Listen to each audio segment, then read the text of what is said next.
Je rappelle que dans les deux premières vidéos, nous avons abordé ensemble le premier chapitre intitulé L'introduction à l'audit général. Dans cette vidéo, alors nous allons initier le deuxième chapitre, Risques de l'audit comptable et financier.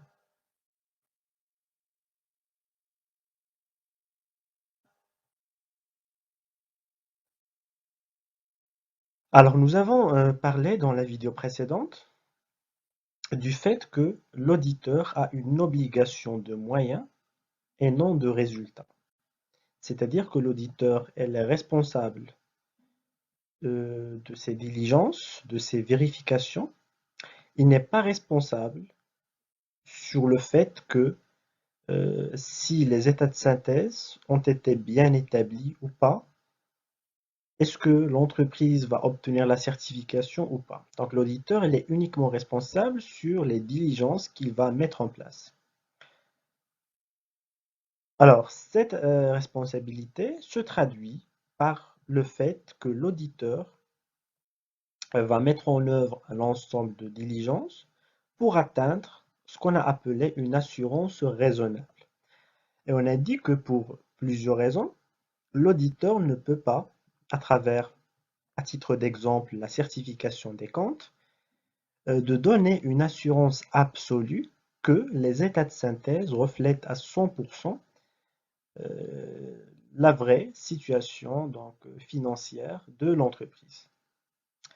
Le fait que l'audit permet de donner une assurance raisonnable signifie qu'il existe des éléments qui empêchent d'atteindre l'assurance absolue. D'accord? Ces éléments sont appelés des risques d'audit. Donc je récapitule, il y a des risques d'audit qui empêchent que l'opinion de l'auditeur soit toujours et à 100% vraie.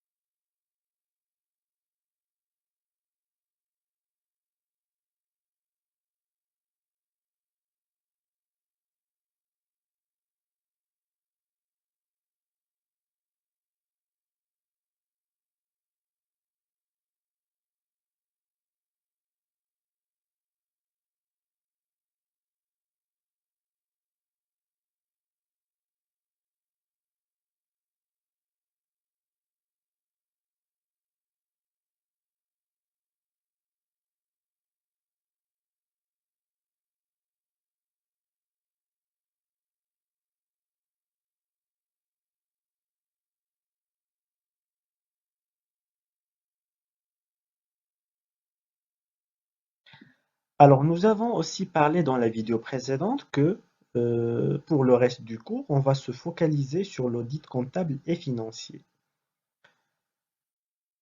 L'audit comptable et financier est une mission d'audit des états de synthèse qui a pour objectif de permettre à l'auditeur, alors dans le cadre de l'audit légal qui est imposé par la loi, l'auditeur est un commissaire aux comptes qui va exprimer une opinion selon laquelle les états de synthèse ont été établis dans tout leur aspect significatif, c'est-à-dire que l'auditeur doit vérifier est-ce qu'il y a des erreurs significatives dans ces états de synthèse, conformément à un référentiel.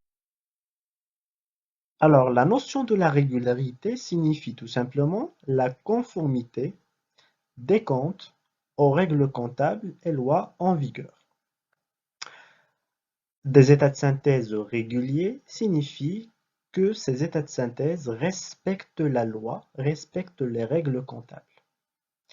Je peux donner, à titre d'exemple, la bonne imputation, la bonne utilisation euh, des comptes ou bien des postes. Du moment que dans le bilan et dans le CPC, on ne présente pas les comptes à 4 chiffres, mais plutôt on présente les postes à 3 chiffres. Je donne donc par exemple, si l'entreprise achète des marchandises, le montant de cet achat doit figurer au niveau du CPC dans le poste achat revendu de marchandises. Si l'entreprise achète les matières premières, cet achat doit figurer dans le poste achat consommé de matières et fournitures. Le fait d'imputer l'achat de marchandises et de l'enregistrer dans le compte achat de matières premières ne va pas modifier le total des charges et ne va pas aussi modifier le résultat de l'exercice, mais le compte utilisé n'est pas régulier, n'est pas le bon, donc on ne respecte pas les règles comptables en vigueur. Je donne un autre exemple. Pour tout ce qui est de l'évaluation des stocks, le Code général de normalisation comptable préconise pour les entreprises marocaines la méthode FIFO ou bien la méthode CMUP. D'accord? C'est-à-dire qu'il y a une limitation dans l'utilisation de la méthode LIFO. Et du coup, si une entreprise utilise cette méthode hors le cadre légal, d'accord? Alors on va dire que finalement les états de synthèse qui en découlent ne sont pas réguliers. La deuxième notion, c'est la sincérité des états de synthèse. Alors la sincérité, c'est-à-dire la capacité des comptes de traduire la connaissance que les responsables de l'établissement des comptes ont des opérations et activités de l'entité compte tenu de leur importance significative. Ben, je m'explique. Est-ce que les comptes, d'accord, traduisent la connaissance de la direction vis-à-vis des opérations comptables? Alors, en parlant de sincérité, je peux donner les exemples des provisions. Alors, on sait tous que dans le cadre des travaux d'inventaire, si l'entreprise constate que un client ou bien plusieurs clients sont en situation financière délicate, l'entreprise va constituer des provisions sur les créances douteuses.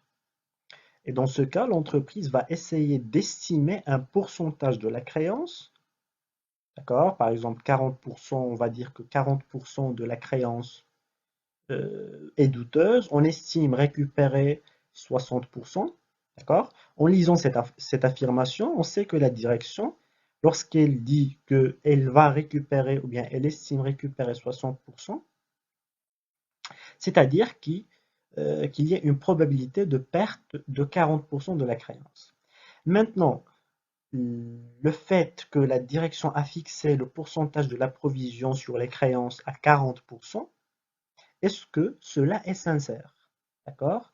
Est-ce que la direction a la connaissance nécessaire des opérations? Est-ce qu'elle connaît très bien ses clients et leur situation financière? Si c'est le cas, si l'entreprise connaît très bien la situation financière de ses clients, cela veut dire que euh, les provisions constituées, les estimations comptables seront sincères. D'accord? Bien évidemment, lorsqu'on parle de sincérité, on ne peut pas atteindre un degré d'exactitude à 100% parce qu'il s'agit des estimations et du coup, dans la définition, on a parlé que cela doit tenir en compte de l'importance significative. D'accord?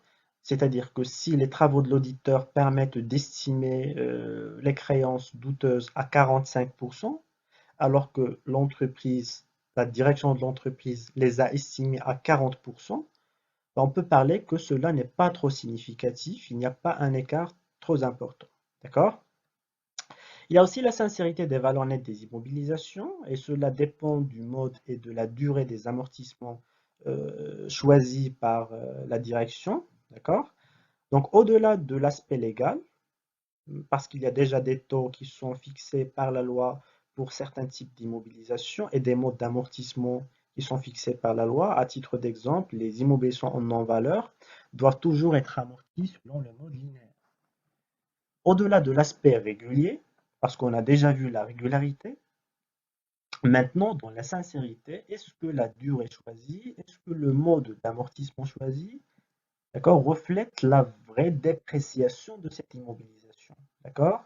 Et du coup, nous sommes toujours dans les estimations comptables et du coup, on peut parler de principe de la sincérité. Troisième principe, il s'agit de l'image fidèle, c'est-à-dire la correspondance entre, d'une part, l'image que donnent les états de synthèse des comptes, des opérations de la société et de sa situation financière, et d'autre part, la réalité de ces comptes, la réalité des opérations et de la situation. Je donne un exemple. Si dans le bilan, je constate que le poste matériel de transport, dans le bilan, d'accord, le montant inscrit dans ce poste, elle est normalement très grand, il représente 30% du total d'actifs. Cela doit se refléter dans la réalité. Je dois trouver des voitures, des camionnettes, ainsi de suite, propriété de l'entreprise, parmi les actifs de l'entreprise. D'accord? Si dans le bilan, je constate qu'il y a un stock de marchandises, un stock de matières premières et un stock de produits finis, dans la réalité, il faut que l'entreprise soit une entreprise commerciale et industrielle à la fois. D'accord? C'est-à-dire que le bilan doit refléter une vraie image, une image qui est fidèle de la société. Et du coup, donc voilà, normalement, l'auditeur doit donc s'assurer de quoi? Il doit s'assurer, donc je récapitule, de la régularité, c'est-à-dire du respect des règles et de la loi, de la sincérité, surtout lorsqu'on parle des estimations, la sincérité des chiffres, et aussi de l'image fidèle, c'est-à-dire que le bilan, le CPC doivent donc donner une image qui est vraiment réelle dans la réalité. D'accord?